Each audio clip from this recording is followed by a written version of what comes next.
C'est Si je t'échappe, une enquête de Ruby Hunter, Tom Hunn, écrit par Molly Black, lu par Audrey. Prologue.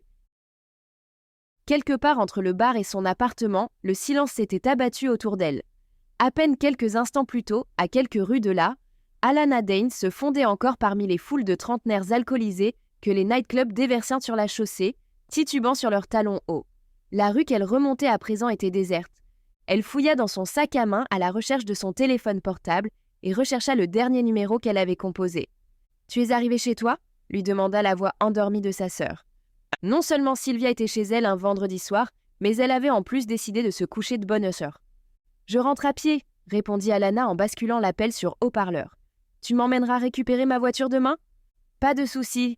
À quelle heure penses-tu être remise de ta gueule de bois ?» demanda Sylvia d'un ton moqueur. « C'est bon, je suis déjà en train de dessouler », répondit Alana.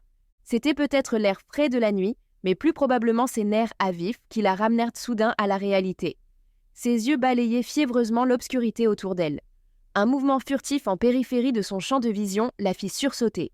Ce ne fut qu'une fois que les phares de la voiture l'eurent dépassée qu'Alana prit conscience qu'il ne s'agissait que de son ombre projetée sur le mur devant elle. Elle en était donc rendue là. Elle avait peur de son ombre.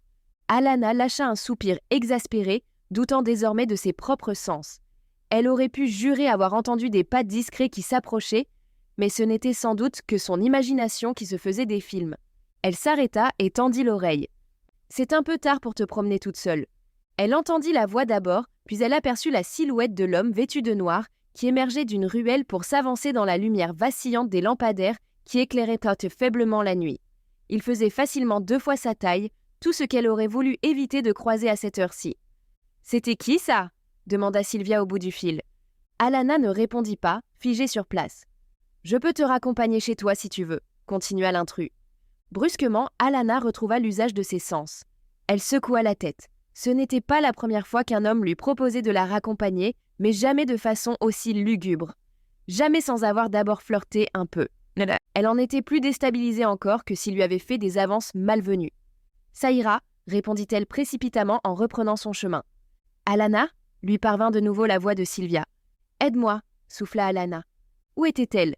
Elle avait tourné à gauche en sortant du bar, mais quelle rue avait-elle déjà empruntée ? Combien lui en restait-il encore ? « Qu'est-ce qu'il se passe ?» demanda Sylvia. Alana n'avait pas de réponse à ça. Elle jeta un coup d'œil par-dessus son épaule dans l'espoir de noter un signe distinctif, quelque chose qui lui serait plus utile que d'expliquer à sa sœur qu'un homme sorti de nulle part venait de lui offrir de lui tenir compagnie. Cela suffirait-il à lui faire comprendre la menace qu'Alana sentait peser sur elle ? L'attitude de cet homme n'avait rien de lubrique. Le danger était tout autre. Pour tout signe distinctif, elle ne vit que la lame. La lame et le sourire d'un blanc marmoréen. « À l'aide !» hurla-t-elle avant de prendre ses jambes à son cou. Un visage allait apparaître à l'une des fenêtres illuminées qui surplombaient la rue. Quelqu'un allait appeler la police. Faire quelque chose. Son talon aiguille se coinça entre les barreaux d'une grille d'égout et, emportée par son élan, Alana vint valser contre un mur. L'homme fondit aussitôt sur elle, sans jamais se départir d'un sourire qui la faisait frissonner de la tête aux pieds. Un cri étranglé vint mourir au fond de sa gorge, tandis qu'une douleur intense irradiait dans toute sa poitrine. Ce ne fut que lorsqu'elle vit la poignée du couteau dépasser de sa peau qu'elle fit le lien avec la lame aperçue plus tôt. Aussi prestement qu'il l'avait enfoncée entre ses côtes, il la retira. Alana battit l'air de ses bras et un bruit métallique résonna dans la nuit. Le couteau. Il avait lâché le couteau. D'un coup de pied, elle l'envoya glisser quelques mètres plus loin, puis elle se dégagea pour tomber aussitôt douloureusement à genoux. Le vertige s'empara d'elle tandis qu'elle tentait de ramper le long du trottoir. Ses muscles ne répondaient n'y soit plus. Elle sentait ses forces la quitter un peu plus à chaque battement de son cœur. À quelques pas d'elle se dressait une haie. Elle n'avait qu'à se cacher derrière et attendre. Quelqu'un allait venir à son aide. « Alana, où es-tu » appela la voix de l'homme d'un ton moqueur. Alana se recroquevilla sur elle-même, cachée derrière sa haie. Sa vision devint trouble. Elle comprit pourquoi Sylvia ne sortait jamais. Elle regretta soudain plus que tout au monde que Sylvia n'ait pas accepté de sortir avec elle ce soir seulement, ou qu'elle-même ne soit pas restée à la maison avec Sylvia. Des larmes douloureuses lui montèrent aux yeux, mais elle serra la mâchoire fermement. Puis la sonnerie de son portable retentit dans le silence. Alana plaqua une main sur sa bouche. À quelques pas de là, tout juste hors de sa portée, le nom de Sylvia apparaissait sur l'écran lumineux. Une ombre s'étira au-dessus d'elle, le couteau dressé comme une macabre marionnette. L'homme en noir contourna la haie et se baissa sur le téléphone pour répondre à l'appel, sans un mot. Alana entendit la voix étouffée de Sylvia qui criait son nom. L'homme porta un doigt à ses lèvres et Alana poussa un hurlement strident. La lame trancha la nuit d'un funeste éclair argenté. Chapitre 1. Ruby Hunter n'était pas du genre à se lamenter sur les morts, mais elle n'était pas exactement là pour un enterrement non plus. Elle se trouvait certes au milieu d'un cimetière, les yeux baissés sur la stèle à ses pieds, mais le temps des prières était bel et bien révolu. 3 ans s'étaient écoulés depuis la disparition d'Asher Carnes, et Ruby tenait à la perfection son rôle de veuve, debout parmi ses collègues. Dans une autre vie, elle aurait pu jouer sans complexe celui de campagnarde typique du Midwest, avec ses yeux marrons et ses longs cheveux couleur des blés. Sa taille menue s'était avérée un atout en cours de gymnastique au lycée. Ce qu'il y avait de douceur dans ses traits était étouffé par une détermination sévère qui ne la quittait plus, même à présent que le responsable de la mort d'Asher était sous les verrous. Malva. Ce qui aurait dû lui apporter la paix n'avait fait que creuser un peu plus le vide qui s'était fait au fond d'elle. « Tu l'as eu », lui murmura Jocelyne Fontaine en se penchant vers elle.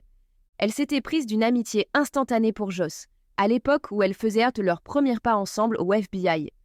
Une époque qui lui semblait remonter à des siècles, comme tout le reste, d'ailleurs, divisée désormais en avant et après Asher. Ruby ne ressentait plus qu'une froide distance entre elle et sa collègue, comme si elle ne la connaissait plus. Joss n'avait pourtant pas tort. Ruby avait procédé elle-même à l'arrestation de Vincent Valéjo, professeur de psychologie de son État, comptant 13 meurtres à son actif, dont celui d'un agent fédéral. Il était désormais bien à l'abri, au fond d'une cellule, d'où il ne pouvait plus s'en prendre à personne. Mais s'il avait été réellement possible de neutraliser Vincent Valéjo, cela dit, elle ne serait pas là aujourd'hui, devant cette nouvelle pierre tombale en marbre poli. Valéjo avait beau être à l'ombre, son influence n'avait que faire des barreaux d'une prison. Ses fans continuaient de faire vivre son œuvre, en saccageant des tombes, par exemple. « C'est lui qui nous a eus », répondit Ruby en se détournant des lettres gravées dans le marbre, des chiffres des 2 années, bien trop rapprochés. « À notre fils bien-aimé, Asher Carnes. » Aurait-elle pris son nom? Combien de temps lui aurait-il fallu pour s'habituer à cette nouvelle identité? Ou à l'anneau à son doigt? Ces questions à jamais stériles n'avaient plus aucun sens. Ruby s'était jetée corps et âme dans la poursuite de Valéjo, et les doux souvenirs de la vie qu'elle avait partagée avec Asher lui échappaient désormais. Sans lui pour modérer son ardeur, Ruby était un train lancé à toute vitesse à travers la plaine. L'arrestation de Valéjo avait été l'accident qui l'attendait au bout des rails, inéluctable et implacable. Dévastateur. Elle n'était là, devant cette nouvelle stèle, que parce qu'elle savait que c'était ce que l'on attendait d'elle. Ruby n'avait pas voulu venir seule, pour un tête-à-tête avec la pierre. Rappel froid qu'Asher était 6 pieds sous terre et elle au-dessus. Il n'avait pas arrêté Valéjo à temps. Il n'avait pas pu empêcher son crime. Et désormais, Asher recevait une poignée de visites par an, tandis que son emprisonnement n'avait fait que rendre Valéjo plus accessible à ses fans dégénérés, qui lui écrivaient lettre après lettre, déposèrent des demandes de visite et rédigèrent des articles louant le personnage et son charisme digne de Ted Bundy. « Il a laissé un vide », reprit Jocelyne. « Mais toi aussi, tu nous manques. » Ruby étouffa un ricanement. Elle ne manquait pas à tout le monde. Certainement pas à son directeur, après le cauchemar administratif qu'elle avait laissé dans son sillage. Qui avait envie de se coltiner le baril de poudre instable qu'elle était devenue sous la pression constante d'une rage bouillonnante qui n'avait d'échappatoire que dans sa traque acharnée des criminels? Celui qui devait ramasser les pots cassés sur son passage était ravi de se passer d'elle. Tous faisaient des mines de prétendre que son absence de l'unité d'analyse comportementale était un congé exceptionnel, le temps dont elle avait besoin pour se remettre sur pied, et non la sanction dont il s'agissait réellement. Le message était clair. File droit et reste dans les clous, ou ton prochain congé sera permanent. Je ne suis pas certaine que ce soit suffisant, Joss. Joss n'eut pas l'opportunité de répondre. Warren Belisario, directeur adjoint de l'UAC, les rejoignait d'un pas pressé. Je suis navré de vous interrompre, dit-il en adressant à Joss un sourire contrit. Il y avait bien longtemps que Belisario n'était plus un agent de terrain, mais il n'avait jamais adopté cet air bureaucratique qui semblait coller à la peau de ceux qui évoluent dans les hautes sphères de la hiérarchie. Il avait beau avoir troqué sa tenue civile pour des souliers de cuir et un costume 2 pièces, sa nouvelle garde-robe ne faisait rien pour dissimuler sa carrure robuste et athlétique. Ses tempes étaient grisonnantes et il arborait ce matin-là un air las et désabusé, mais il restait l'image du professionnalisme. Jocelyne hocha la tête et s'éloigna pour rejoindre les autres agents. Ruby ressentit un pincement au cœur devant cette séparation entre elle et ses collègues, cette division clairement marquée. Belisario leur lança un dernier regard avant de poser une main sur l'épaule de Ruby. « Je peux vous offrir un café ?» Ruby crispa la mâchoire, prête à essuyer un sermon ou un nouveau débordement de sollicitude, et acquiesça.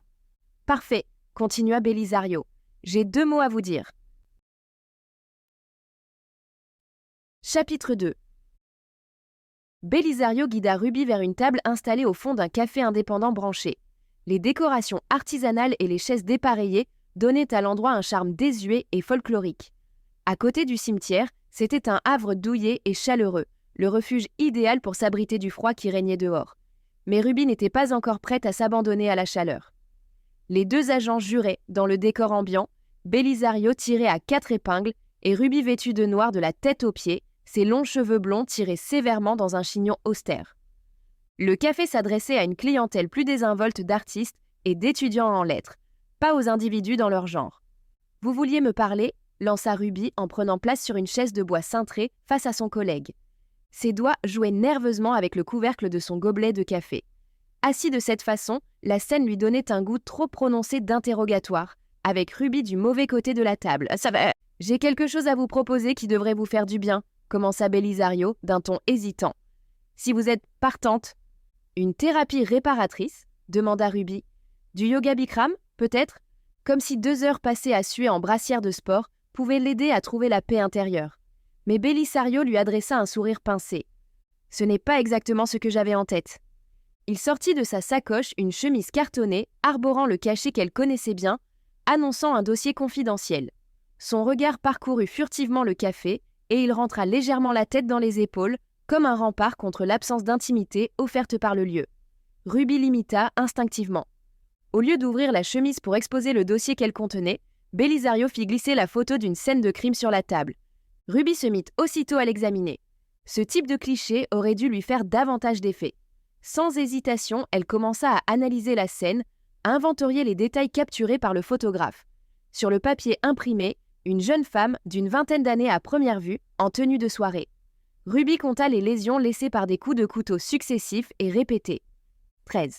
Une sensation vertigineuse de déjà-vu s'empara de Ruby, qui comprit soudainement pourquoi Belisario était allé jusqu'à l'aborder sur la tombe même d'Asher pour lui montrer ce dossier. Les blessures formaient une macabre constellation, une mythologie qui lui était propre, dont Ruby possédait la clé tout au fond d'elle. 13 coups, dit-elle, comme chez la première victime de Valero. Son ombre fétiche. Ruby avait reconnu le motif sans hésiter. Elle avait passé suffisamment de temps à étudier jusqu'à l'obsession les méthodes et le mode opératoire de Vallejo. Cette affaire avait pris le dessus dans sa vie jusqu'à éclipser tout le reste. Ce n'est pas tout. Belisario lui tendit un second cliché, pris sur une autre scène, la victime vêtue cette fois-ci d'une jupe et d'un haut court au lieu d'une robe. Si les photos avaient été prises sur la table mortuaire du médecin légiste plutôt que sur les lieux des crimes, Ruby n'était pas certaine qu'elle aurait pu différencier les 2 femmes. « On l'a retrouvée morte 2 jours plus tôt », expliqua Belisario. Ruby scruta le visage de son collègue, cherchant à lire ses réactions comme s'il était lui-même un dossier. Il lui sembla qu'il en faisait de même avec elle. « Le fan club de Vallejo » suggéra-t-elle en étudiant attentivement l'expression de Belisario. « 2 victimes en 2 jours, répondit-il d'un ton appuyé. C'est trop rapproché pour Vallejo, observa Ruby, et il n'a tué qu'une seule femme de cette façon, s'il laisse bien l'inspiration derrière ses actes. S'il cherchait à l'attester, Ruby ne voulait pas tirer de conclusions hâtives qui risqueraient de trahir l'omniprésence de Vallejo dans son esprit. Elle ne voulait pas non plus dire qu'il lui faudrait un 3e meurtre pour en être certaine et que celui-ci devrait imiter le 2e crime de Vallejo et non pas répéter une nouvelle fois le mode opératoire du premier. Belisario ramassa les photos et les rangea dans la chemise qu'il laissa sur la table, le cachet, confidentiel, bien en vue. « Vous vouliez seulement me montrer les clichés ?» s'exclama Ruby, incrédule. « Non, je veux vous voir sur le terrain. Mais si vous préférez prolonger votre congé… » Ruby se tut et réfléchit un instant avant de reprendre la parole. Elle baissa les yeux sur la chemise fermée. Quelle délicatesse de la part de Belisario d'agiter l'appât devant elle avant de lui exposer le piège. « Tout le monde est d'accord pour que je revienne ?» demanda-t-elle. Belisario haussa les épaules. « Les états d'âme des autres agents sont le cadet de mes soucis quand nous avons potentiellement affaire à un copycat qui s'en prend à des jeunes femmes. » Ruby se figea.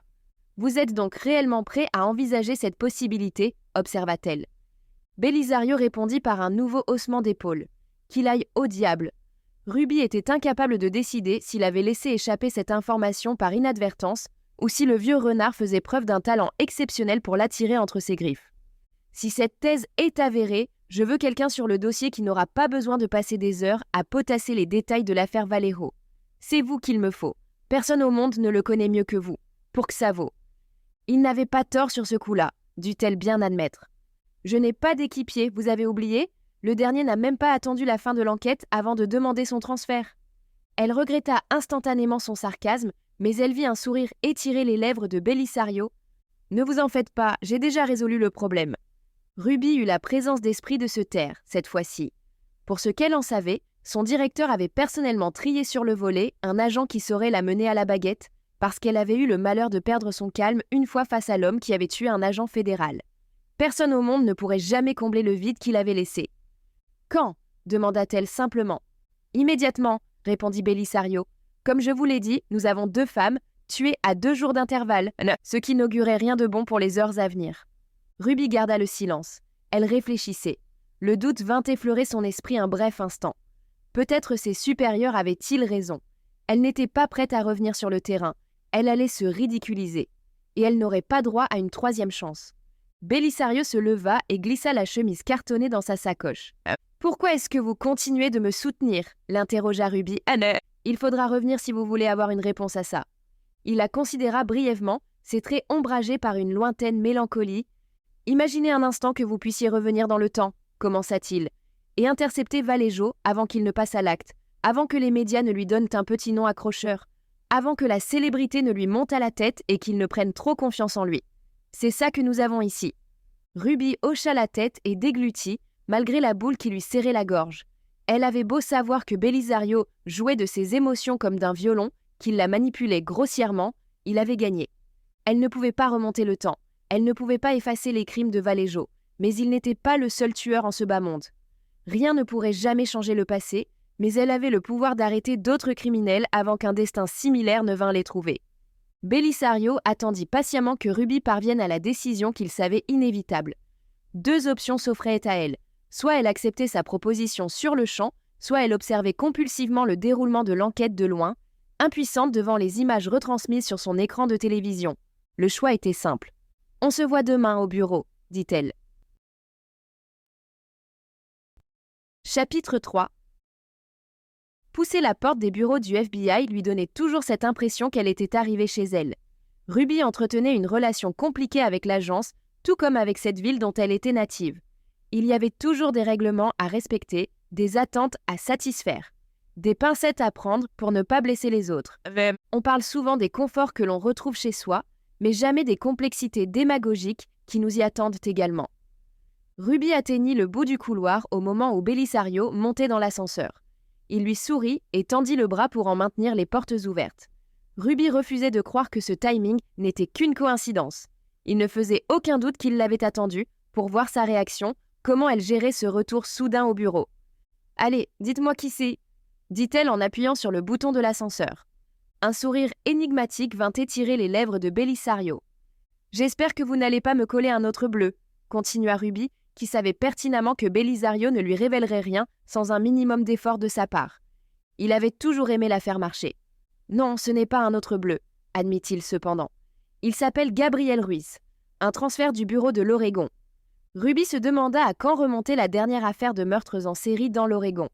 20 ans, peut-être. Non que la rareté des tueurs en série fût un problème en soi, mais elle aimait autant faire équipe avec un agent qui y connaissait quelque chose. L'ascenseur s'arrêta et les portes s'ouvrirent.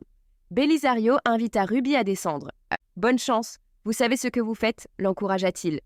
À défaut d'une répartie spirituelle, Ruby lui lança un regard noir malicieux avant de sortir sur le palier de l'étage. Elle traversa l'open space, s'attendant à demi à y trouver une différence tangible depuis la dernière fois. Le seul changement notable était l'individu inconnu qui avait décidé de tenir salon les fesses posées sur un coin du bureau de Ruby. Il ne fit pas mine de s'interrompre quand Ruby s'approcha. Il avait le teint profondément basané de celui qui vit sous le soleil, les manches de son t-shirt relevées sur un dégradé de marque de bronzage plus clair. Sa mâchoire ferme était rasée de près et sa tenue mettait en valeur sa carrure athlétique. Sa posture suggérait une discipline certaine, probablement militaire, mais quelque chose chez lui rappelait vaguement à Ruby les sportifs décérébrés de la fac. Elle nota également la croix qui pendant à son cou. « Tu es sur mon bureau !» lança-t-elle d'un ton tranchant. La conversation stoppa net et l'agent à qui il parlait s'éloigna, non sans lui avoir adressé un petit sourire sardonique. Ruby se retrouva seule avec ce nouveau latin aux épaules musclées. « Vous devez être Ruby Hunter », dit-il en lui tendant la main. « Gabe Ruiz, ravi de vous rencontrer. »« Je n'en doute pas, » répondit Ruby. « Si je comprends bien, on va faire équipe, toi et moi, Ruiz. »« Gabe. » Ruby lui répondit d'un haussement d'épaules désinvolte avant de le chasser de son bureau, où il se tenait encore perché comme un prof de lycée qui se la joue cool devant ses élèves. Il n'avait pas encore mérité le droit à cette attitude cavalière. Gabe se leva et fit un pas de côté quand il comprit enfin qu'elle ne plaisantait pas.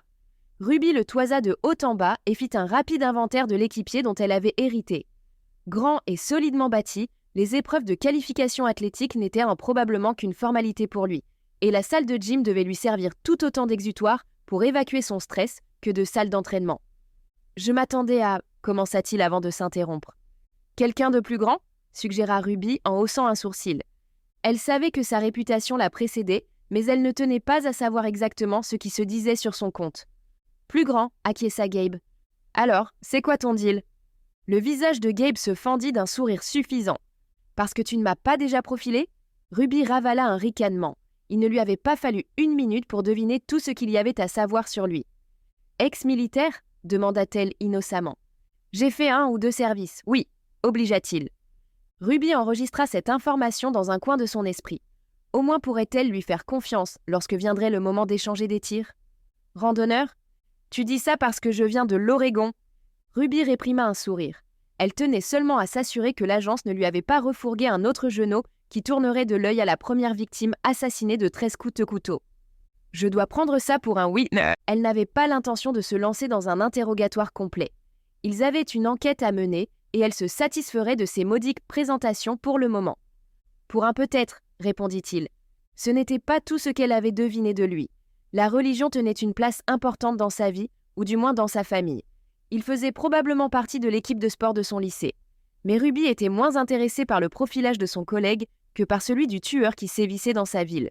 « La police nous envoie ses enquêteurs, ils doivent nous rejoindre sur la scène, dit-elle. Je ne tiens pas à les faire attendre. Et moi, je n'ai pas le droit de te poser de questions ?» protesta Gabe. « Et toi, c'est quoi ton deal ?» Ruby se figea. Elle n'était pas certaine d'avoir une réponse à cette question. Pourquoi s'embarrasser d'une personnalité quand il y avait des criminels à appréhender ? « Tu n'es pas au courant ?» Gabe avait forcément entendu sinon une version des événements, au moins quelques échos, depuis son transfert à Quantico.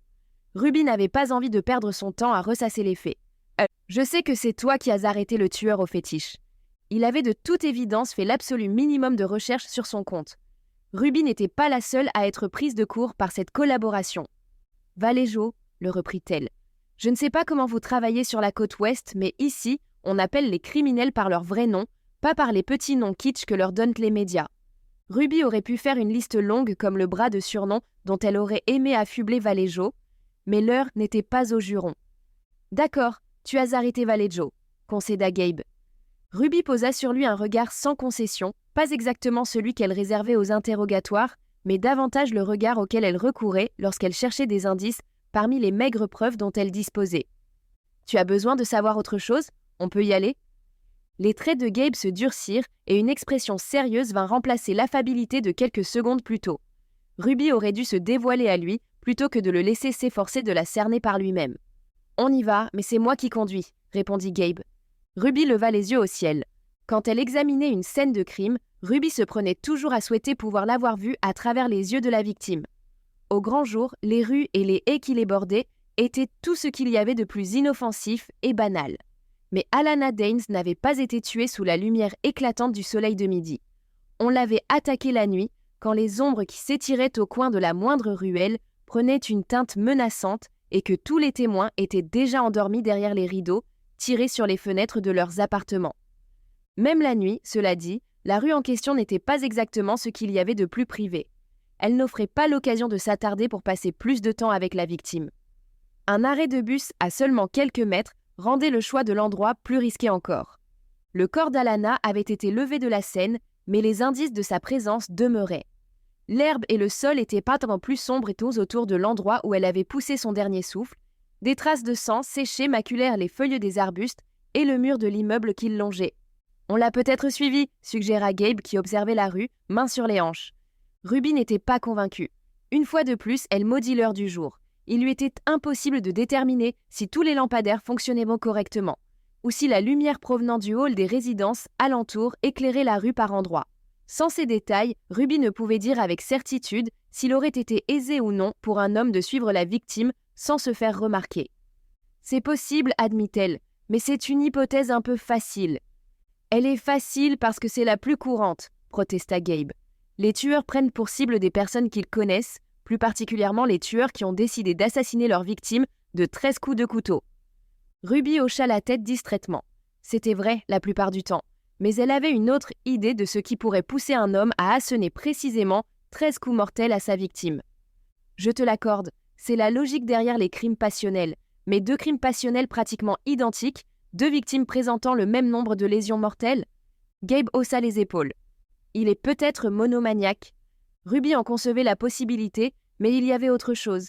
Elle pressentait que ce n'était pas seulement la vue d'une belle femme en robe à paillettes qui déclenchait cette obsession chez le tueur, mais elle ne voulait pas tirer de conclusions hâtives avant d'en savoir plus sur la première victime. Elle se redressa et parcourut du regard les visages des agents de la police municipale éparpillés tout autour de la scène. Tous arboraient ce même emblème, sous le choc d'un crime qui sortait des limites de leurs enquêtes habituelles. Ruby fit signe à l'un des agents et montra du doigt l'arrêt de bus.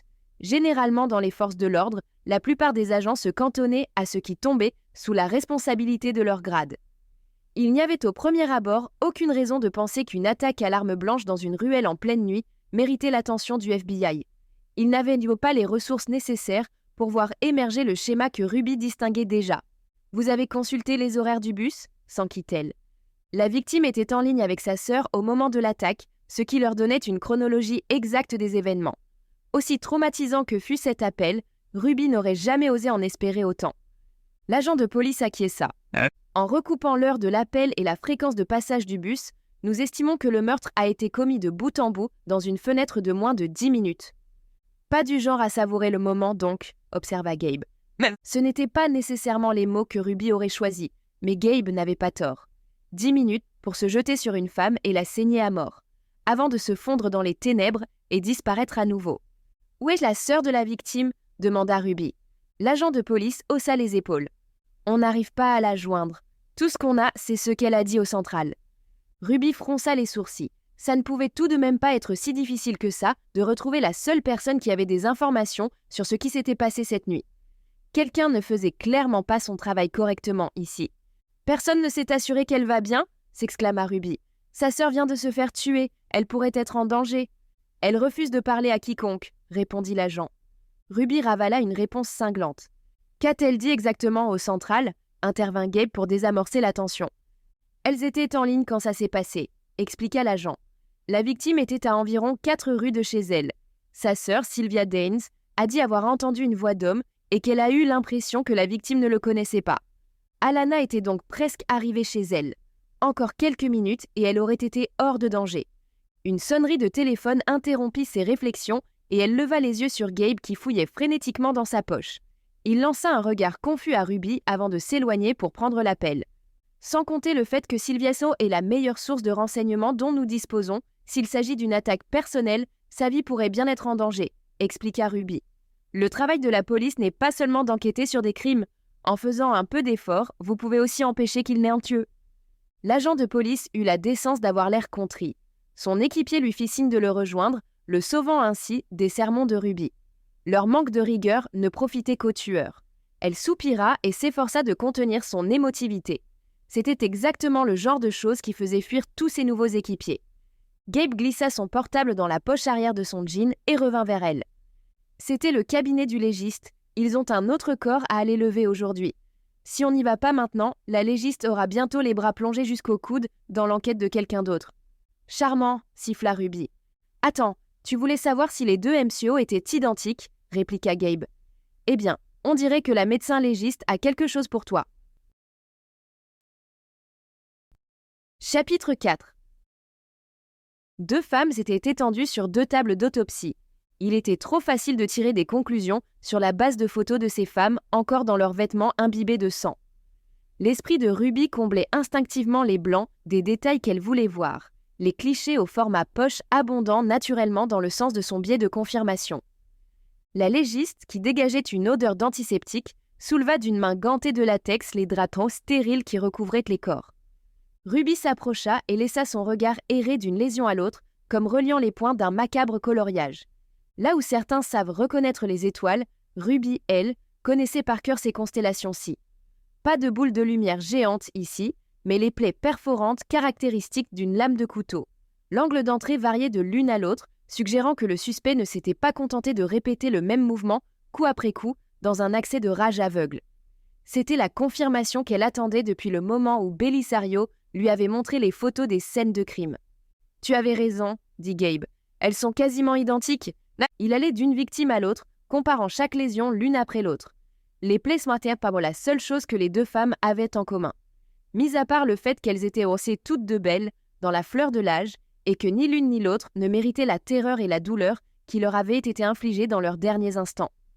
En effet, acquiesça Ruby en se tournant vers la légiste. Ces blessures-là, celles qui ne correspondent pas exactement, s'agit-il des premiers coups infligés ? La médecin hocha la tête. C'est ce que j'ai pu déduire de l'angle et de la profondeur des lésions. Les victimes étaient encore debout quand elles ont été infligées, ajouta-t-elle en montrant du doigt les plaies en question. Pour les autres, il semble qu'elles étaient étendues. Nous espérons que vous avez apprécié cet aperçu. Pour continuer à écouter ce livre audio sur Google Play Livres, utilisez le lien dans la description de la vidéo.